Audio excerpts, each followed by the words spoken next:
Hello, everyone. This is Chen, your dear friend. I'm a cultural historian of early medieval Europe and late medieval China, and usually based in Austin, Texas. But right now, I'm in Paris, enjoying my high life. And today, with me, discuss Hegel's Science and Logic is my dear friend Aran. How are you doing, Aran?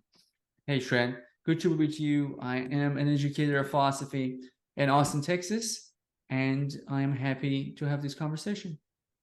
Yes, dear listeners, this is the last one of the critical reaction or skepticism of Hegel's project. So it's a part of our long, ongoing exegesis reading or discussion about the Hegel's magnum opus, Science of Logic, following Stephen Holgate's book. And by this point, you should be very familiar with us.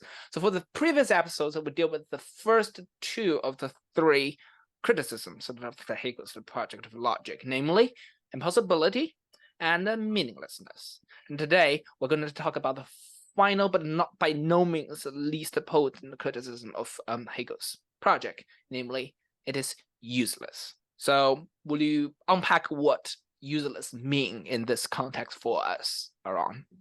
Yes. So impossibility was about Hegel's claim of presuppositionlessness of the beginning of logic. Impossibility charges in different ways told us that there is no such a thing as presuppositionless beginning. We showed that presuppositions could be enabling or founding, following Holgate, right. And Hegel can accommodate many enabling presuppositions. Right. But what he cares for in terms of presuppositionlessness is with a very specific point, which is no presuppositions about being and the relationship between being and thought. That is presuppositionless.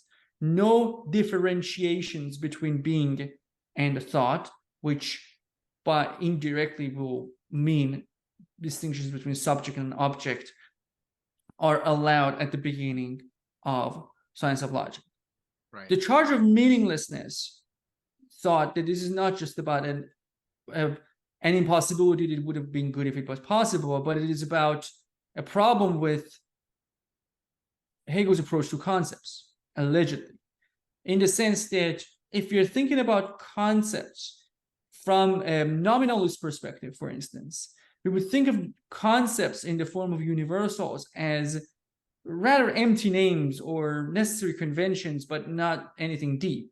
And it seems like Hegel is taking concepts too seriously, as if in a Platonist way, he's thinking of concepts as something that are the ultimate reality, and now we need to dig deep to them. But if we take a nominalist position, there is nothing deep about being.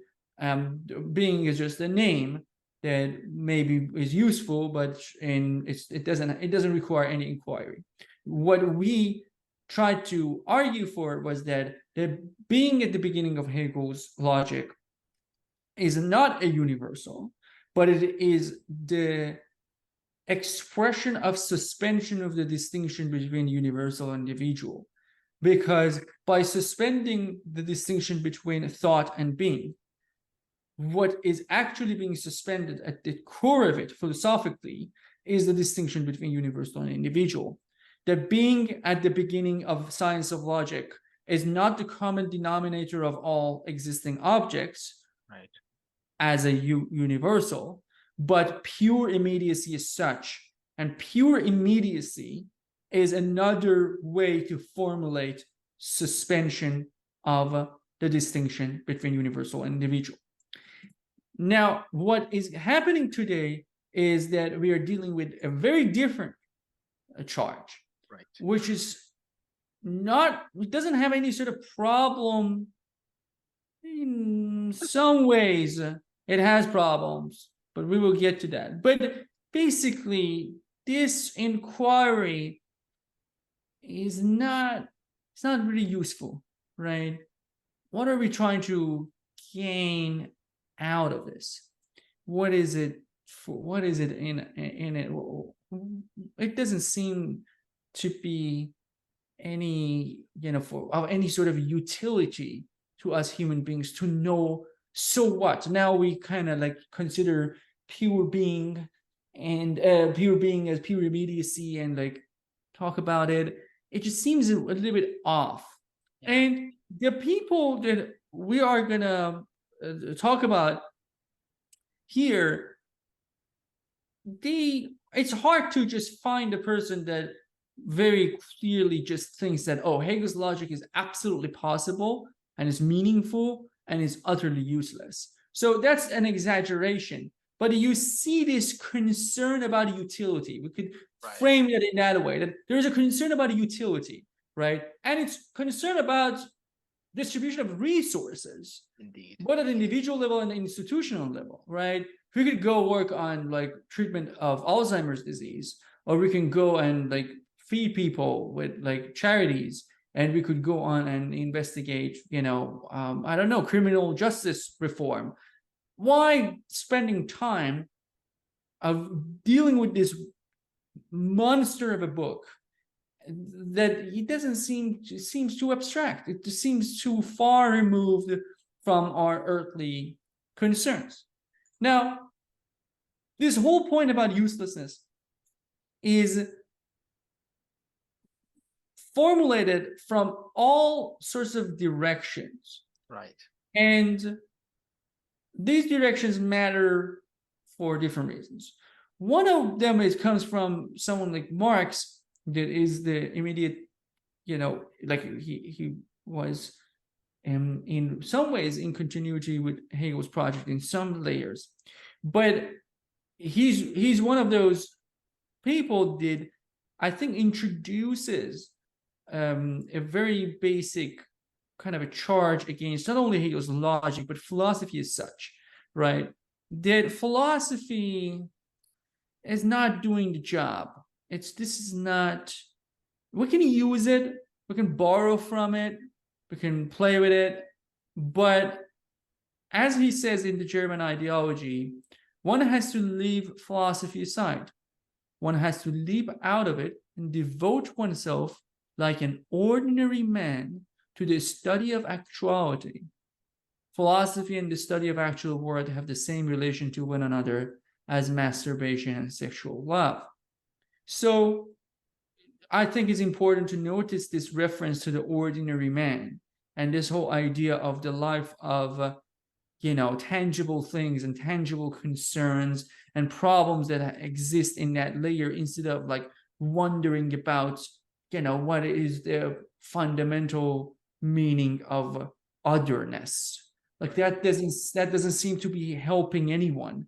That if we have a better conception of otherness, no, let's just see what is actually going on. What is the actual needs of humanity? It is all about this kind of material concerns that we have and how the societies are organized and they fail to support that material concerns. And we study that, we find the flaws, we find the solutions, we move on. Philosophy just becomes this kind of like, a weird, like a person who wants to, it's a form of avoidance. It's a form of avoidance, reality and actuality. And it should be abandoned at that level. So it's just like a dismissal of something like Hegel's logic, although Marx was interested in Hegel's logic and used it in faulty ways. But for him, it's just maybe some tool, right? Maybe you use this idea, here and there, but it's not important. This is not the important thing. This is not gonna get connected automatically to actuality. And another way is of thinking about this, that it's hard to categorize because it is not just about impossibility or meaninglessness, but it has a weird relationship with utility, is what comes from natural scientists. And here I have a quote from Steven Weinberg, who was a physicist, I think. I think he passed away. That he says, quote, "Many of the subjects of physics, space and time and causality, ultimate particles, have been the concerns of philosophers since the earliest times. But in my view, when physicists make discoveries in these areas, they do not so much confirm or refute the speculation of philosophers as show that philosophers were out of their jurisdiction in speculating about this phenomenon. Here, I think it's important to notice what Weinberg is saying. Weinberg is not saying that like reconsidering the conception of space is meaningless. Right. Neither it is impossible. It's just not the business of philosophy. When philosophers do that, they arrive at something, and the response to that arrival to that something is a shrug, right? Okay, like it's so detached that I also remember looking for this quote. I bumped into a quote from Richard Feynman that I think he was talking about Spinoza's ethics, that you could take all of these like propositions that exist in Spinoza's ethics and say the exact opposite, and it kind of makes sense too. Like it's just like its own game, right? That and its own game, and that it doesn't. Going back to your metaphor of the power plant, is a power plant that only like lights up the lights in the power plant. Like it doesn't get connected to the grid. It doesn't help anyone. It's just like, okay, some lights are on. Oh, look at that light. Oh, that light went off. Let's see what happens. It's just self-contained in a suffocating, useless way. It's not connected to the grid. It doesn't light things up. It doesn't help humanity. It is, if you happen to be interested in that power plant, you can go there and play. It's a game. And it could be said that like Hegel's logic plays that game really well, right? But it is a game. It's not useful in any way. Now, physics, according to someone like Weinberg, could actually do that, could actually go back and tells us something new and refreshing and helpful and useful about causality. But it's not that, in doing so, they are engaging with or refuting or accepting Hume. It's just like, it's just its own thing. The jurisdiction for reconsideration of concepts, insofar as they relate to actuality, is not philosophy. Right. Philosophy has no jurisdiction in that.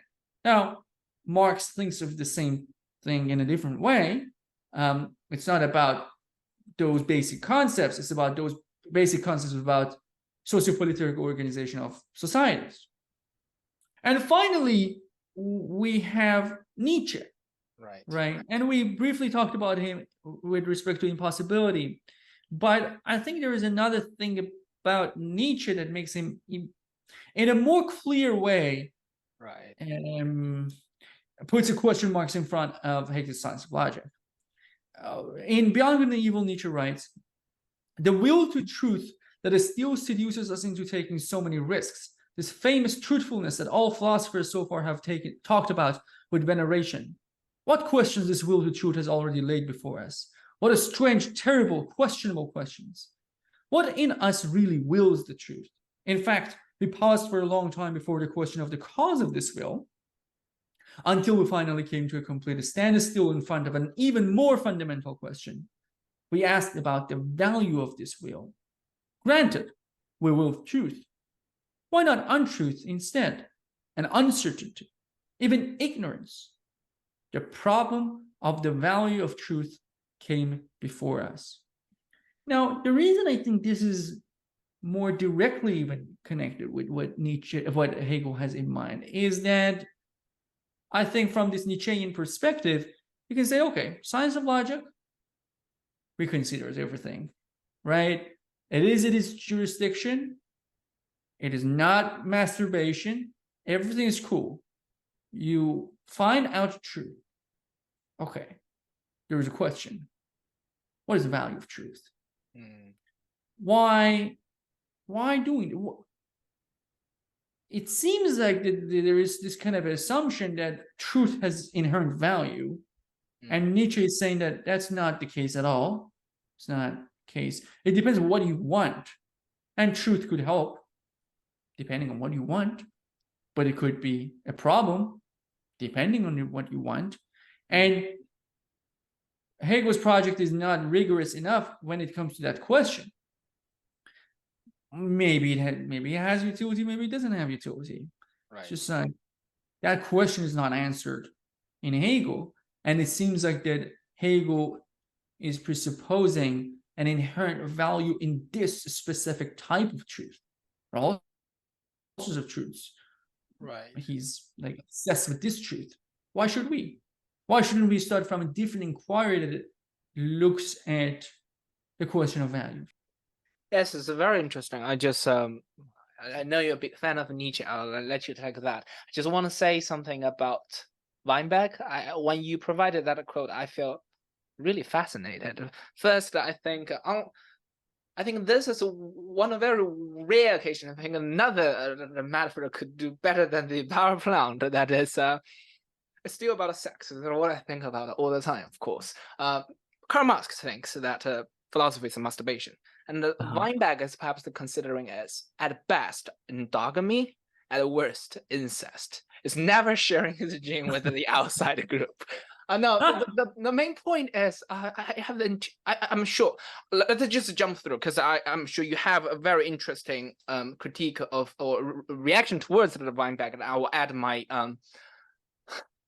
system, the theory from Luhmann. Perhaps they're talking about the self-referentiality of knowledge system in our time, and which is problematic to use that as a way to rank like disciplines or fields in hierarchy. But carry on. Yes, I'm intrigued. Carry on. Yeah. So I think it's interesting to even consider how we can react to these positions. I think of this the way that we have thought about meaninglessness and impossibility, in the sense that what it actually brings to light ends up being far more important than what it originally seemed to be, right? Because with shedding light on like why these criticisms do not apply to Hegel, right?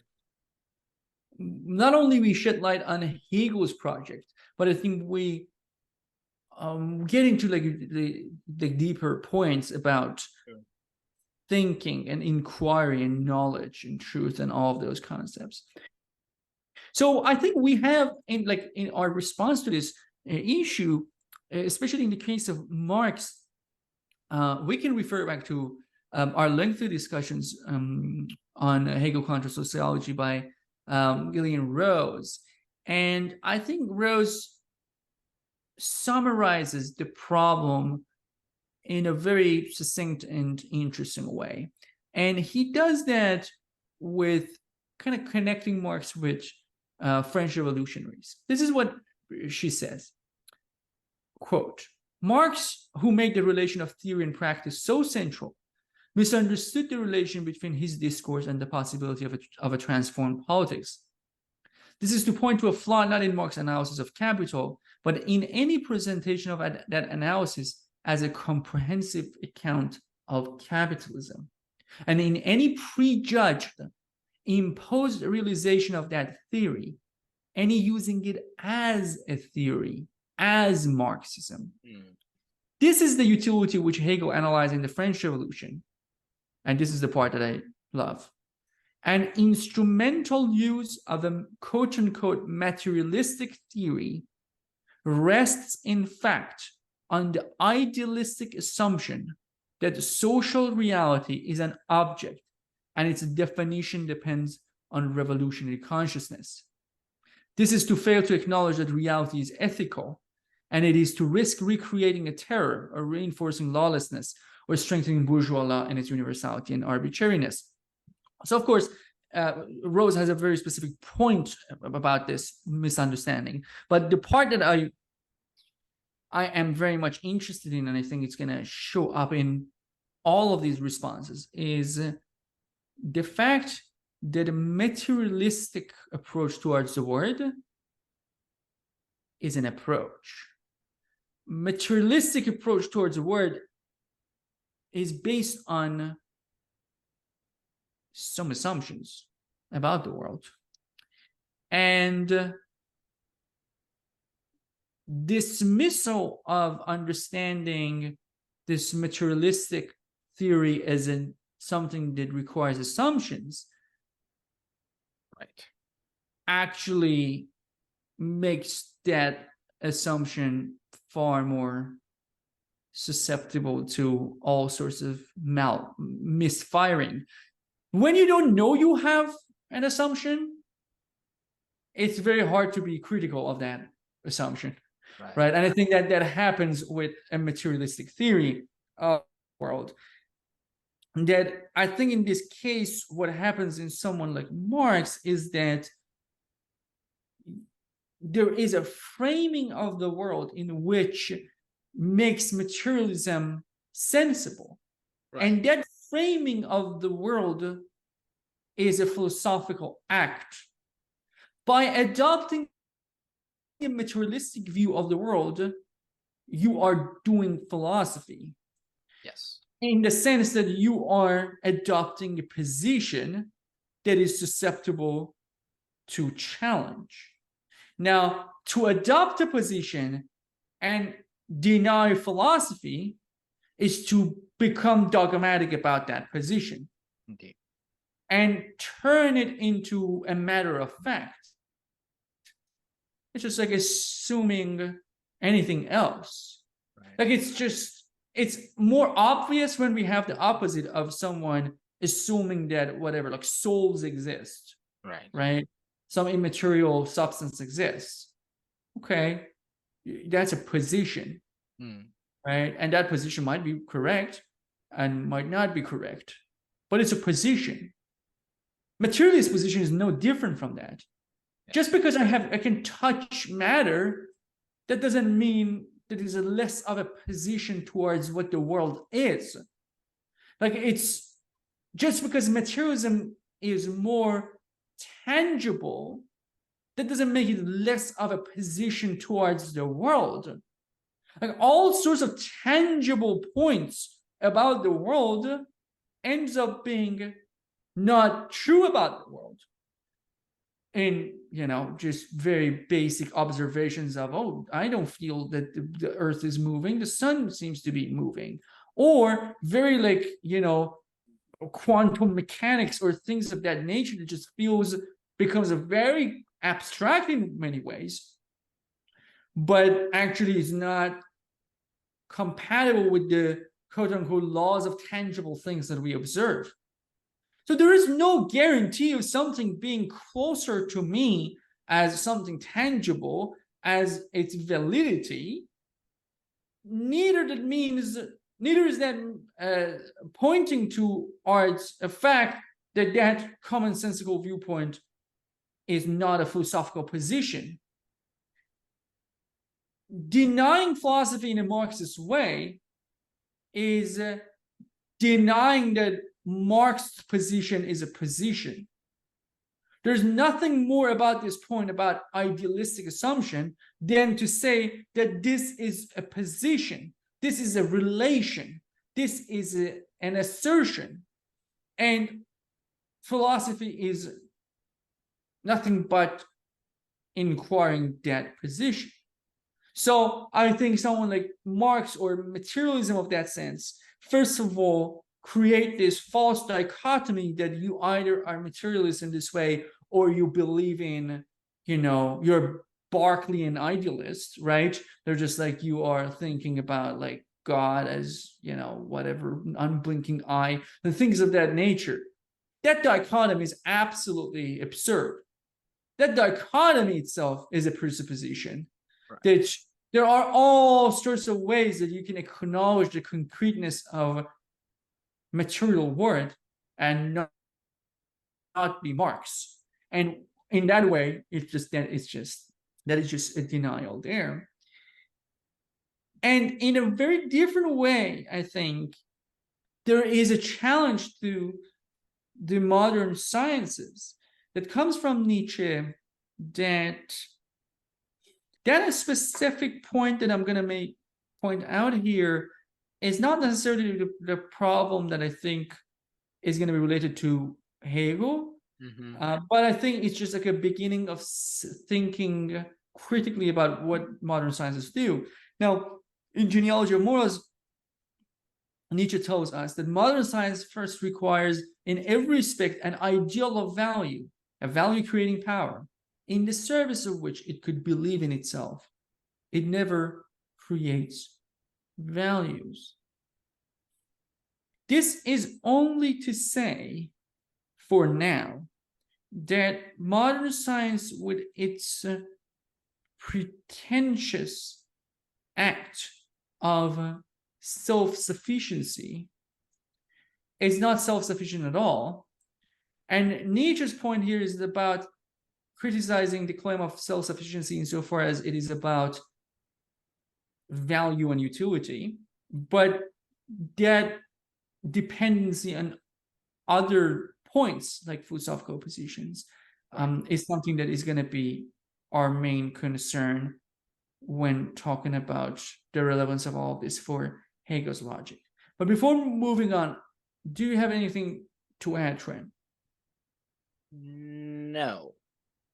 Let's just carry on. Yes, I have something to say after natural science is introduced. Yes, carry on.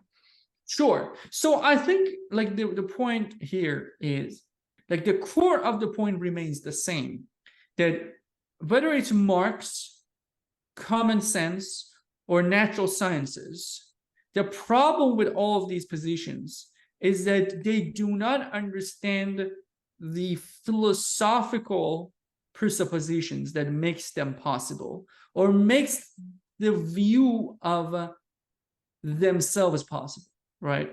Right.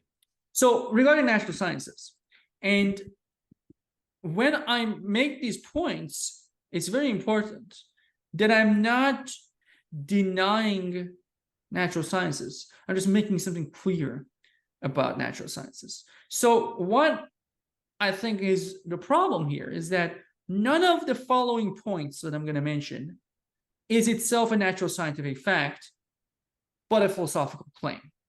Okay? One of those is superiority of natural sciences over philosophy. Okay. What does that mean? That means that is not to deny that natural sciences are not superior to philosophy, or they aren't. The claim that natural sciences have superiority over philosophy is not a fact of physics.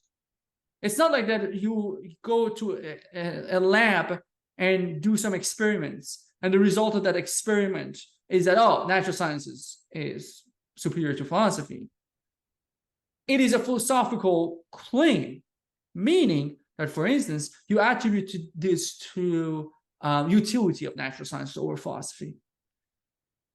That's another point that you can see here. Superiority of the utility of natural scientific image, that claiming that the utility of natural scientific image is superior to other views like philosophical viewpoints, also is not a natural scientific fact. Right. It is not something that physicists uncover. It's a claim. What kind of a claim is it? It's not a claim that a physicist would have an answer to it.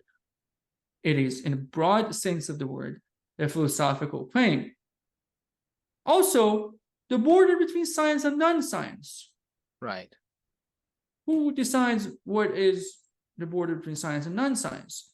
It gets related to all sorts of things that is not about the scientific facts themselves, but about all sorts of differentiations that we make for all sorts of reasons. Some conceptions of truth and knowledge necessary for natural scientific structure to start working. And even the position that is the ultimate position of superiority of natural sciences insofar as truth goes, the natural scientific account of the world is the exhaustive explanation of the world, which is, one of the versions of it is eliminative materialism, is a philosophical position. So pretending that all of these assertions about superiority of natural sciences is either an immediate fact, whatever that means, or is a natural scientific fact, is just untrue.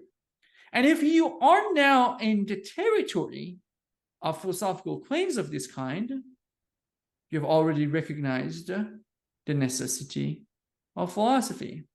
Now, here's a question. To know whether natural sciences are superior to philosophy or something else, how should we answer that question? To know what is the distinction between science and non-science, how should we answer that question? And when you open that can of worms, history of philosophy is opened. And try to avoid and shrug and dismiss does not clear the scene. If you think the distinction between science and non-science is something simple, you can think that. But that claim is subject to challenge, and that subject to challenge is not coming from a physicist, because that's not what is going on. Right. You can say that, oh, anything that could create a model that predict reality is scientific, and anything that doesn't is not scientific. Okay, that's a claim. And also to say that, oh, natural scientific account is good because it has the utility, is to assume all sorts of things about utility. I mean, religious people could say that, talk about utility of religion, and I'm not saying either of these are right. I'm just saying that's a different discussion. The whole basis of locating natural sciences in human life is not a natural scientific fact. That location, that finding the location of natural sciences is something else. Let's call that something else philosophy. Now, how is this related to Hegel's science of logic? Hegel deals with all of these issues at an unprecedented depth, right?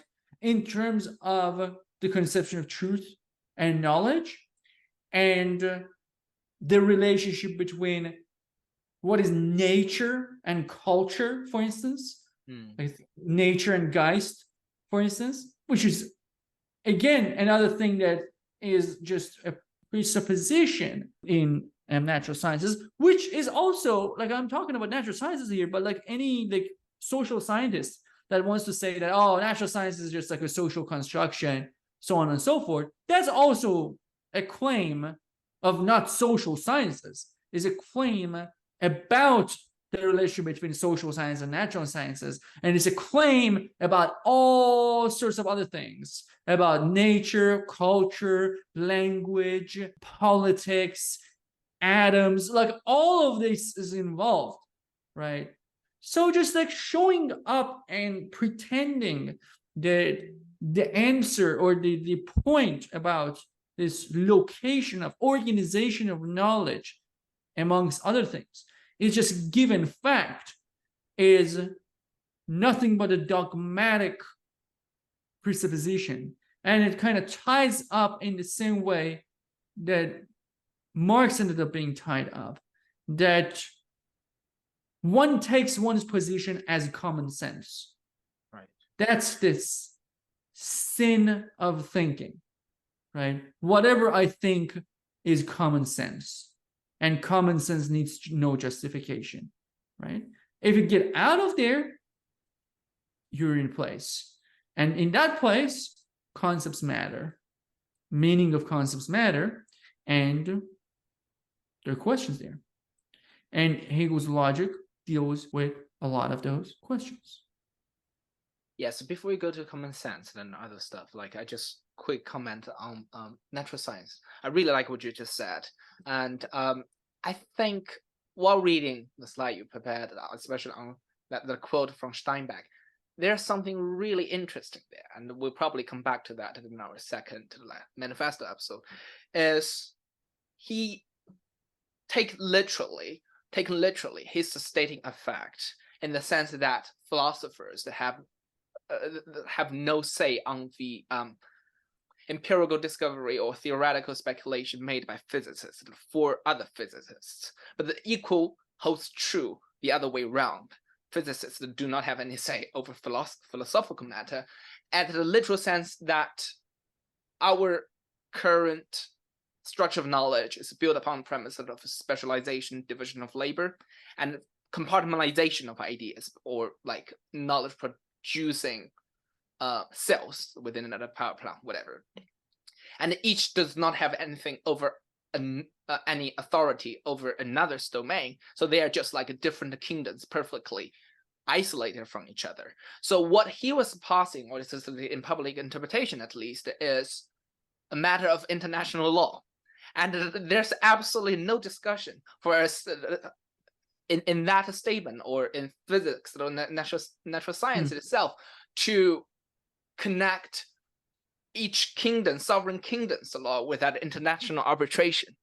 And I think to do that requires, first of all, knowledge how do we get to such a stage of a hyper specialized factory, and what are the conditions, what are the premises or assumptions involved, and given all the values or the existing cells we have at hand, it seems that the philosophy is in a much, at least in my perspective, in a much better position to get closer to a better understanding of the relationship between, say, individual kingdoms, law or jurisdiction, and that international like arbitration or jurisprudence.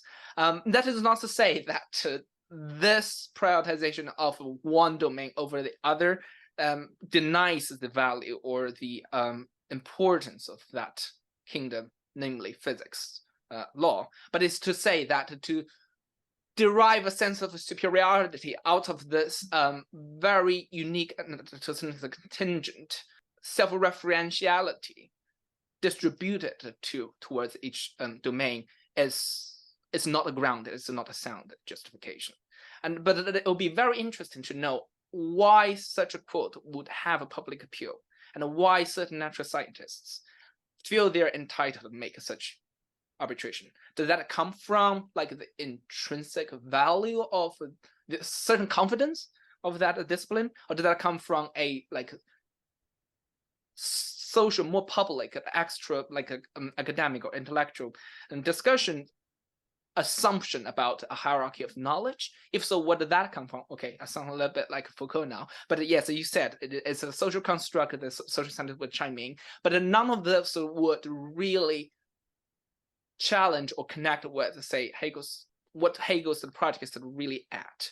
Because of which, I think if we have any opportunity to get to that, a more self-critical, radically self-critical evaluation of the construction or derivation of a knowledge system, Hegel's project is perhaps aiming at that, rather than like assuming a very rigid differentiation to start with. Yes, so that's all. Yes, I think that's very good. Yes, exactly. Like, yeah, that kind of individual.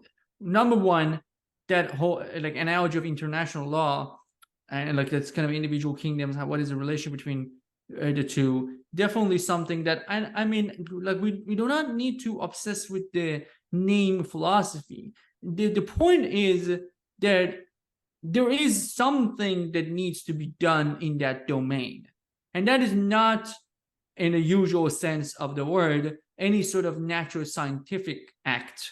There is a question there about relations, and we could talk about that. And if we want to give it new names, if we have problems with names, we can add names, and we can think about philosophy as something else. That is not my concern. My concern is that natural science is not there. That's not their, that is not their jurisdiction. And also, like this whole thing about like they are kingdoms and these are like distinct and this is the relations, is again taking us back to Hegel, that this kind of organization of knowledge and where things stand in relation to one another in a hierarchical way or in all sorts of other ways is itself something that needs to be challenged. Like, and this is, I think it's one of the places that we could think about the influence of like Hegel's logic in reconsidering the organization of knowledge. And this is not something that is trivial. Like our lives are structured in many ways because of how we organize and put different domains of knowledge in hierarchy. And that is, like, I think this in historical analysis, different societies and civilizations, that is a central point about them. That is just how they put these things together. And if we have entered, if science celebrates itself, natural sciences, as the pinnacle of enlightenment criticism, right? Self-critical approaches of enlightenment, then what is more important than being self-critical in terms of organization of knowledge itself? That could change, like, the way that we think about disciplines, the way things are studied, the way things are put together. And that is not the job of a physicist, and the job of physicists is fine and valuable and great. But to deny that there is a position that will need to do that is to deny what the natural sciences praise the most about themselves, their critical ability to push knowledge forward. What about knowledge about the organization of knowledge? What about the knowledge about the relation between domains of knowledge? What about the knowledge about hierarchy of knowledge?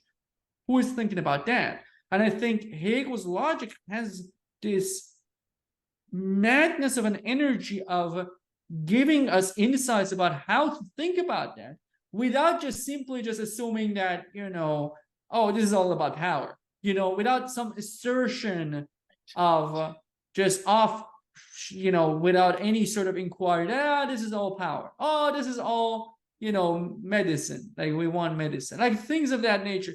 Like, what is it that we are doing? And I think with that, we can think about, like, the common sense kind of a debate or problem with Hegel's logic and its uselessness. But common sense, even in some ways less hypocritically, and in some ways more annoyingly than someone like Marx or natural scientists, presupposes all sorts of things. Conception of the world and self-conception. Our common sense about the world at different eras that we have lived has been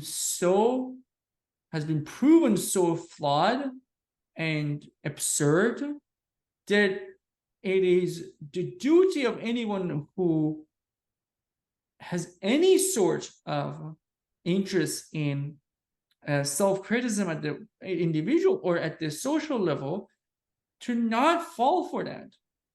It's our interactions, and in this kind of like lexical view we have, leads us, that conception of the world and self-conception that we have shapes the way that we organize our lives institutionally, individually, in the way that what hopes we have, what emotions we have, what things are allowed, what things aren't allowed. All of that is just like there. And if someone like Hegel is beginning this inquiry, not from, some existentialist position of like Sartre, like just saying that, oh, we are forced to choose and things of that nature, which could have the value of their own. But Hegel is starting from like very, very, very, very, very basic places. And with that attempt, we might be able to kind of bring to view something about humanity and the relationship between humanity and the world that is not necessarily available to someone who never engages with that. Lastly, and then I will hand it to you for the last remarks, is Nietzsche and the whole point about concerns about the value of truth. I think there is value in Nietzsche's question. I find it interesting, and I find it important that life in its complexity requires deception, exaggeration, simplification, generalization, ignorance, and all sorts of other things to be life.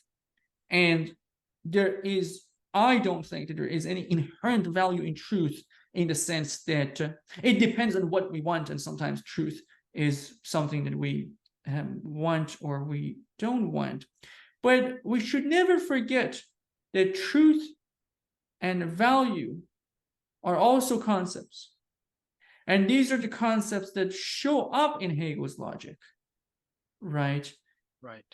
Maybe Nietzsche's conception of truth and untruth becomes shallow without that type of an inquiry, right? If I want to look at the value of untruth, I have to know what truth is. And yes, I mean, there are ways to think about truth that Nietzsche talks about in terms of like all sorts of ways, like, you know, in terms of lying in an everyday context, like art in the way of this kind of creation of fiction, right? But truth as a concept, we haven't studied. What is truth as opposed to untruth?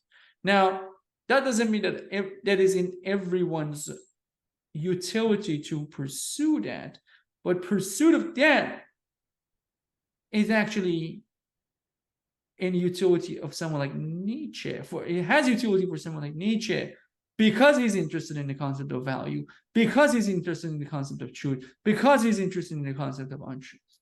Yes. Yes. I'm satisfied with what you just said. So are you just saying, so for avid readers of Nietzsche among our listeners, they have every reason to take Hegel's project of logic very seriously, no matter how fond they are of Nietzsche's conclusions about these things. If that's the case, then I'm just more than eager to see how Hegel really deal with these challenges and take us from like pure being to more differentiated and more down to earth, so to speak, concepts we use to do things of more intuitive use to our world. Yes. Yeah. All and right.